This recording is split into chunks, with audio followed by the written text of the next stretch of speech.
পশ্চিমবাংলায় ডেঙ্গুর বিপদটা ক্রমশ বাড়ছে, এবারে খুব খারাপ হচ্ছে, অসহায় হয়ে যাচ্ছে মানুষ। ইতিমধ্যে কতজন মারা গেছেন সরকার তথ্য গোপন করছে, সরকার হিসেব গুলিয়ে দিতে চাইছে এবং সরকার তার প্রয়োজনীয় পদক্ষেপ নিচ্ছে না। এটা খুব খারাপ হচ্ছে। অবিলম্বে যদি সরকার ব্যবস্থা না নেয় তাহলে বিপদটা কিন্তু আরও ক্রমশ বাড়বে।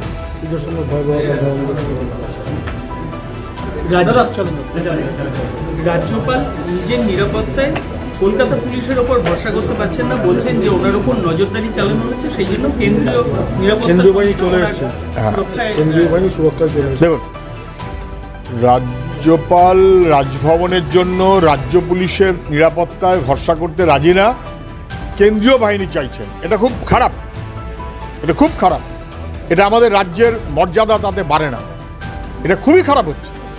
আমার প্রশ্ন হচ্ছে, রাজভবনটা কি রাজ্যের, নাকি রাজভবনটা রাজ্যপালের ব্যক্তিগত অথবা পৈতৃক সম্পত্তি? এ কখনো হয় নাকি? এটা কেন হবে? আমাদের রাজ্যের খুব খারাপ হচ্ছে যে রাজ্যের তৃণমূলের নেতা হলে রাজ্য পুলিশের ঘেরাটোপ, যেই তৃণমূলের নেতা দল চেঞ্জ করে বিজেপি হলেন অমনি দিল্লি পুলিশের ঘেরাটোপ, আবার যেই দল চেঞ্জ করে তৃণমূল হলেন আবার রাজ্য পুলিশের ঘেরাটোপ। তার মানেটা কি? তার মানে দলে দলে তৃণমূল এবং বিজেপি এই যে লড়াই একটা ভাব দেখানো হচ্ছে, নাটক, তাতে যুক্ত করে দেওয়া হচ্ছে এমনকি নিরাপত্তা বাহিনীকে, পুলিশকে। যদিও তারা মাইনে পায় মানুষের ট্যাক্সের টাকায়, তাহলে মানুষের ট্যাক্সের টাকা নিয়ে নিরাপত্তার নামে এই ছিনিমিনি খেলা, এটা কখনো চলে না, চলবে না, চলতে পারে না। রাজ্যপাল যে মনোভাব নিয়েছেন আমি তার তীব্র নিন্দা করছি, কিন্তু এই কথাটা আমি মনে করিয়ে দিচ্ছি, রাজ্যপাল এই যে কেন্দ্রীয় বাহিনীর ওপর নির্ভর করতে চান, মুখ্যমন্ত্রী আপত্তি করার কিন্তু কোনো সুযোগ নেই। উনি যখন রেলের মন্ত্রী ছিলেন তখন রাজ্যের নিরাপত্তা ছেড়ে আরপিএফ এর নিরাপত্তা নিয়েছেন। উনি যখন তারপরে এখনও রাজ্যের মুখ্যমন্ত্রী, উনি কিন্তু আরপিএফ এর নিরাপত্তার উপরে নির্ভর করেন। মুখ্যমন্ত্রী যদি রাজ্যের নিরাপত্তা বাহিনীর ওপর নির্ভর করতে চান না চান, তাহলে রাজ্যপালকে উনি দোষ দেবেন কি করে? অভিষেক বন্দ্যোপাধ্যায় 3 তারিখ হাজিরা দেবেন কিনা আমি গণৎকার নই, আমি তা বলবো না, বলতে পারবো না। কিন্তু 3 তারিখ বলে কেন, যখনই ডেকেছে তখনই তো রক্ষা কবচ চেয়েছে। তৃণমূলের নেতারা উডবার্ন ওয়ার্ডে গেছে, তারপরে high court, division bench, supreme court, ভাইপোও তাই। যখন কোর্ট কোনো রক্ষা কবচ দেয়নি তখন দিল্লিওয়ালারা, বিজেপি নেতারা, দিল্লির সরকার তাদের রক্ষা কবচ দিয়ে বিদেশেও চলে গেছে। এখন উনি 3 তারিখ যাবেন কি যাবেন না আমি জানি না, কিন্তু আইনের চোখে সবাই সমান।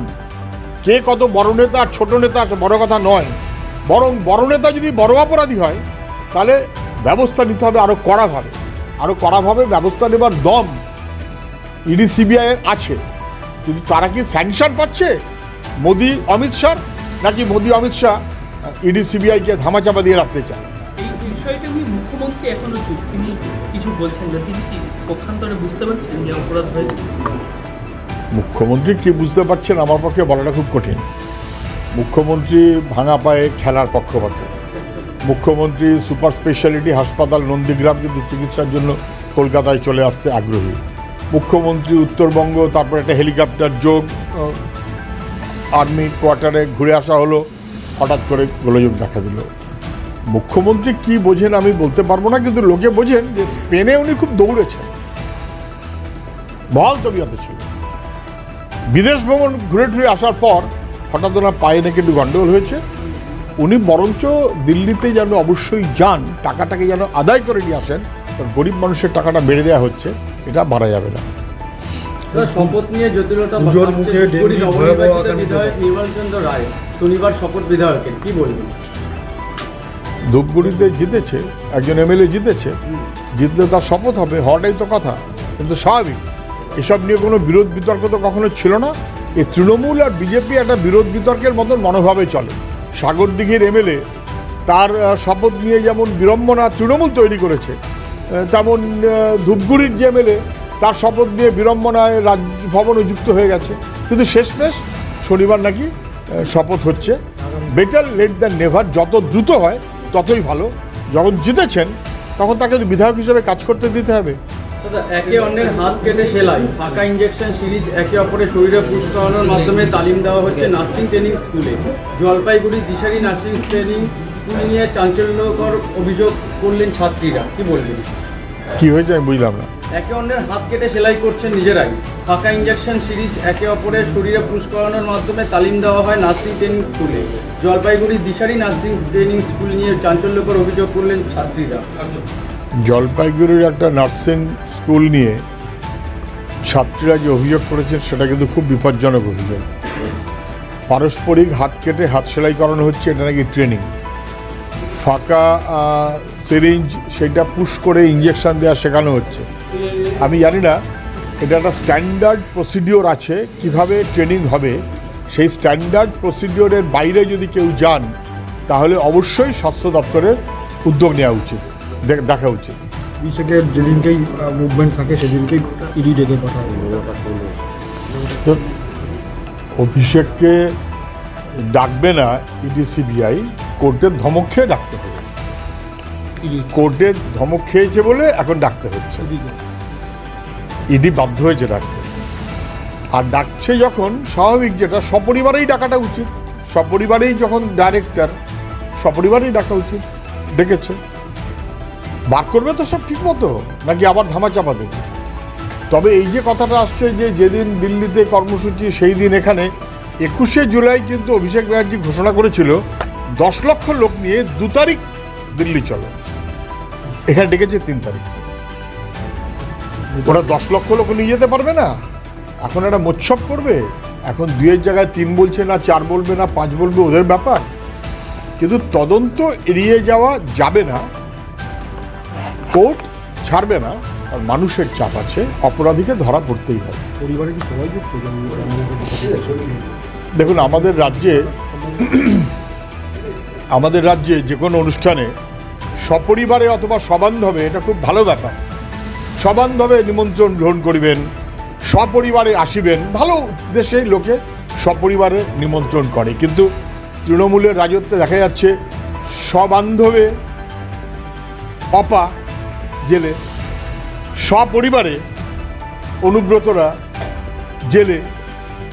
সপরিবারে ডাক পাবে, সপরিবারে ডাক পাবে, কারণ সপরিবারেই অপরাধ। ব্যানার্জি পরিবারের 35টা প্লট সপরিবারে, ফলে সপরিবারেই ডাকবে, সপরিবারেই খুঁজে বার করতে হবে। উচ্চ বংশ, কিন্তু দারুণ উচ্চ বংশ। মুখ্যমন্ত্রীর গোটা একটা উচ্চ বংশ, এত উচ্চ বংশ, তাদের খালি ডাকতে হয় এবং তাদের খালি রক্ষা কবচ নিতে হয়। অভিষেক বন্দ্যোপাধ্যায় বাবা মার এত দূর পর্যন্ত নামও শোনা যায়নি, রাজনৈতিক কোনো বিষয়, কিন্তু একটা দুর্নীতির বিষয়ে নাম উঠে এলো। এটা কি সন্তানের পক্ষে, মানে সন্তানের জন্য এই কালিমালিপ্ত হচ্ছে? কোথায় কে সন্তানের জন্য বাবা মার কী হচ্ছে, কি বাবা মার জন্য সন্তানের কী হচ্ছে, ওইসব আলাপ আলোচনা আমার করাটা খুব সমীচীন হবে বলে মনে হয় না। পিসি ভাইপো পশ্চিমবাংলার খুবই উচ্চবংশীয়, এবং উচ্চ বংশ হলে নানান রকম কাণ্ড কারখানা থাকে। উচ্চ বংশ বলে ওই পরিবার কাউন্সিলরও আছে বটে, প্রচুর বেআইনি সম্পদও আছে বটে। ব্যানার্জি পরিবারও বেশ চরম আছে। ফলে উচ্চ বংশের সুবিধা থাকে, অসুবিধা থাকে। দাদা, 100 ফুট নিচে কিভাবে পুঁতে দিতে হয় জানি, সুকান্তের মুখে দিলীপের ধমকান, কি বলবেন? মানে সুকান্ত আজে বাজে কথা বলে, এসবের কোনো মানে হয় না। 100 ফুট তলায় কি করে ঢুকিয়ে দিতে হয় সেটা নাকি সুকান্ত জানে। আরে সুকান্ত পারলে জানুক যে পশ্চিমবাংলা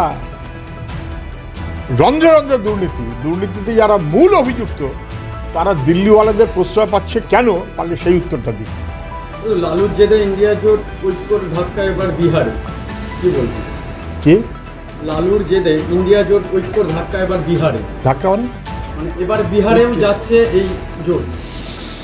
দেখুন, বিজেপিকে সারা দেশের যা হাল তাড়াতে হবেই, নাহলে দেশ বাঁচবে না, বিপদে পড়বে, সংবিধান 12টা বেরিয়ে যাবে। ফলে বিভিন্ন রাজ্যে তার মতন করে প্রস্তুতি, এক এক রাজ্যে এক এক রকম। আমরা প্রথম দিন থেকেই বলছি সারা দেশে একরকম নিয়মে হয় না। ফলে মহারাষ্ট্রে যেভাবে হবে, কেরালায় সেভাবে হবে না, পশ্চিমবাংলায় যেভাবে করতে হবে বিহারে তা হবে না। বিহারে একটা ওয়ার্কিং আন্ডারস্ট্যান্ডিং ইতিমধ্যেই আছে, ওখানে বিধানসভা নির্বাচনেও সবাই একসাথে চলবার মতো মনোভাবে চলতে পারেন, অনেক ক্ষেত্রেই তা হয়। স্বাভাবিক কারণেই বিহারে INDIA কাছাকাছি থেকে চলতে পারবে, তার মতন প্রস্তুতি ওরা নিচ্ছে, ভালোই করেছে। ধরুন, আমি আজকে এসেছি ইছাপুর রাইফেল ফ্যাক্টরি, সবাই জানেন। তাদের মজদুর ইউনিয়ন তারা রক্তদানের কর্মসূচি নিয়েছে এবং খুবই ভালো করে। যত ওয়ার্কার তার প্রায় 10% রক্ত দিচ্ছে, এটা ভাবা যায় নাকি? ফ্যাক্টরিতে কাজকর্ম করার পর জনসেবায় মজদুর ইউনিয়নের পক্ষ থেকে 10% শ্রমিক প্রায় 250 বেশি রক্ত দেবে। এখানে বোধহয় 22-24 লোক কাজ করে। এদের অভিনন্দন জানানো উচিত। ওরা আমায় ডেকেছেন, আমি এসেছি। এবং তার সঙ্গে আরও গুরুত্বপূর্ণ হচ্ছে যে পশ্চিমবাংলায় 4টে অর্ডিন্যান্স ফ্যাক্টরি যে আছে, 4টেতেই এই বিজেপি, তৃণমূল ইত্যাদি এত বাজার গরম যে যার মতো করছেন, কিন্তু 4টেতেই নির্বাচনে সিআইটিউ বা বামপন্থীরা সব মিলিয়ে খুবই পজিটিভলি তারা জয়লাভ করেছেন, খুবই পজিটিভলি 4টেতেই। ভাবা যায় নাকি? আর ওদিকে দিল্লি অর্ডিন্যান্স ফ্যাক্টরি বোর্ড তুলে দিয়ে আলাদা করে কর্পোরেশন করে কার্যত প্রাইভেটাইজেশনের মনোভাব নিচ্ছে। শ্রমিক কর্মচারীরা লড়াই করে তাকে রুখে দিয়েছেন। তাদের রক্তদান আমার না আসলে অন্যায় হতো। আমি এদের সঙ্গে থাকতে পেরে অত্যন্ত খুশি যে এটাই শ্রমজীবী মানুষের মনোভাব যা ওরা প্রতিফলিত করছে।